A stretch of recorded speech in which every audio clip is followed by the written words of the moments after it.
Ladies and gentlemen, another action-packed episode of XTV. I'm Mat Diablo from the 91X Morning Show, and we're joined by Sean and Jonah from the band Far.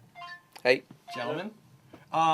So today is the day you guys are playing the ironically titled Next Big Thing Showcase that we're having. This is one in a series. It's tonight at the world-famous Casbah. It's a 98-cent show. You're joined by local legends Fluff, amongst others. Because theoretically, if they show. Do you not know if... Well, O's a diva, man. You just never know with O. O is a bit of a diva, it's true. I like that it's the 98-cent show because it's kind of from 98. Well, in a way it is, right? It's 91 cents, but close enough. I mean, and it's interesting because... Oh, it's 91 cents for the radio station. 91 cents to correspond. Yeah. It's wacky how we do that. No, but it's ironic, and I was talking to Jonah about this earlier, because to say that Far is the next big thing, you guys have been active, or were active, starting when, 94? That'd be appropriate. 91. Well, there you go. Back to the 91. And, you know, I started seeing you guys about 94, 95. 1998 was Water and Solutions, a record that is viewed by many current musicians as a hugely influential record. And then, as I said before, it's almost like a case study in bad timing, because right as, you guys, I think, were potentially poised to be the first wave of entirely new sound of music that I like to call smart rock. Yeah, that was one of my favorite terms for it. Well, I mean, and that's, you guys, Sacramento, the Deftones, I would, that are unfairly... Post-hardcore, smart rock. Sure, absolutely, and it's rock and roll, but it's not knuckle-dragger rock and roll. And, right. Cookie Monster. Cookie Monster, yeah, exactly. I don't remember you ever doing the ooh thing. No. Not so much. No, only as a joke. You let a few pretty good primal screams in but some of the tracks. But they were done It's more like the kid who's getting hit by the guy that goes, ooh. Like, that's the screams. That's the sound of my screams.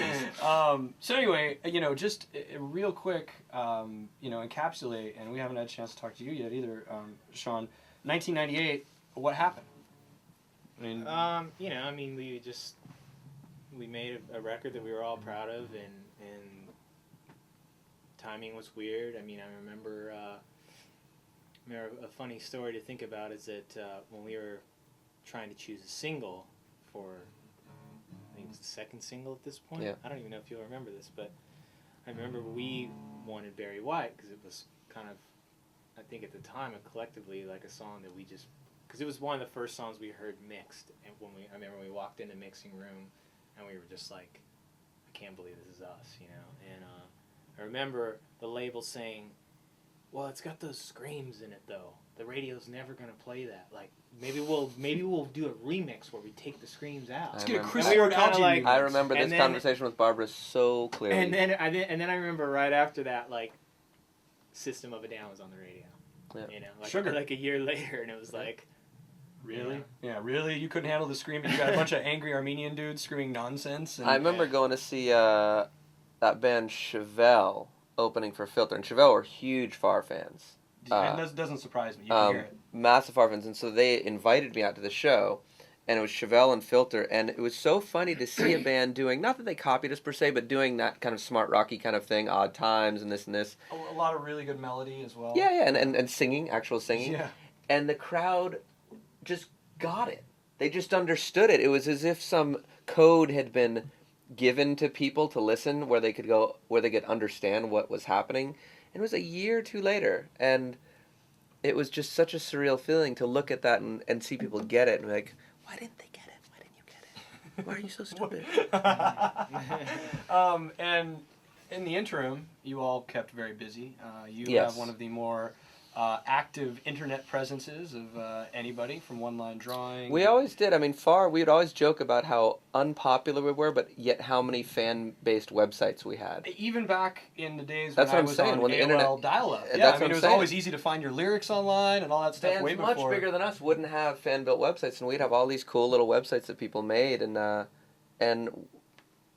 took that as a real sort of a sign that continued, I think, for us, of people that really just, whether or not we are popular, people just interested in the music, which is, of course, I would imagine what every musician wants. At least that's what we want. So. And Sean, you had a couple bands, and you've also become a producer of some repute. What have you been working on as of late, other than Far, obviously? Far is taking up a big large part of it. I mean, down to just beginning with the writing of the record, and all of a sudden we were thrown into this thing where we're making a record and we didn't have any songs. So the writing actually went really quick between me and him. Sent him songs, he'd send stuff back, he'd send me songs, I'd send him stuff back. And I was literally working on another one today on the plane. Yeah, I mean it's really going. It went really fast, and I finally feel like we have more than enough for a record, which makes me just feel stronger about the record in terms of, we just have so many to choose from, and we can just pick the best, 11 It's or always 12. to go in and have some that you can scratch or put on the pile for later or whatever, as opposed to saying we have to make these 12 work or else we don't have a full length, right? Sure. I mean, the record's coming out on Vagrant, as we discussed, which seems to be a really totally appropriate home for you guys. Yeah, it's ironic because we were on a comp of theirs about 18 million years ago. I think right before we split up or something like this. How was the timing of that? They were actually they were gonna re-release like some older stuff by us. Oh, that's right. So that's what it was. They put one of the songs on this comp called 5 Years from the Streets or something. And so we were on that, and then I think after we broke up, they didn't want to put this stuff out anymore. It's very funny how you guys have come full circle, because I think a lot of bands that were signed to Vagrant and became successful on Vagrant in between 1998 and now owe a debt to you guys musically. And now here you are putting out your new record on Vagrant. Vagrant's progressed as a label as well, as once sort of pigeonholed as the Sensitive Kid in the Sweater label to putting out Paul Westerberg records, and you guys are label mates with Placebo now. Yeah. Did you know? You didn't know that? I did find that out. Yeah. That's awesome. Stoked. I think we should tour with them. Well, that's what I was saying. It's funny because you guys were put on so many weird tours because no one quite knew what to do with you first time around, and Placebo's another one of those hard to classify bands. It would be a great tour, package tour, Far and Placebo. I'd love that. Make it happen, gentlemen. Okay. Listen, we're very grateful that you guys are back doing what you're doing, and everybody getting along all right? Yeah.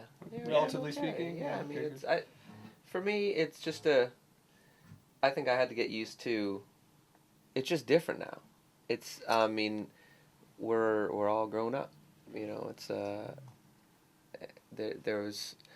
I'm a very sort of hands-on person, I really like to process everything and go through things, and I kind of had to let go of that, which was strange, but it feels pretty good now, and it's back to just kind of, in a weird way, it feels like it's more about the music than it ever was, because back then we were all grown up, and I think there was some sort of, what we all wanted out of our lives kind of things wrapped up with the music, and now it's literally just, we're these four guys that like making a bunch of noise together, and miraculously enough, we're getting a second shot to do that in an interesting way, so.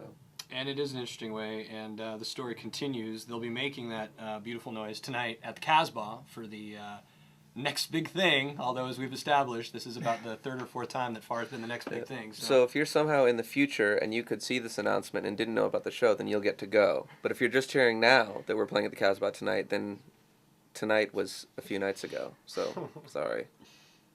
My apologies. Yes, I tend to lose track of whether we're on a live medium or a taped medium, but nonetheless, Sean and Jonah. We're in the new Star Trek movie. It's the time-space continuum. I am the old Jonah revisiting the new Jonah. Ladies and gentlemen, Far collectively is going to play a few songs for us here. It's XTV on 91.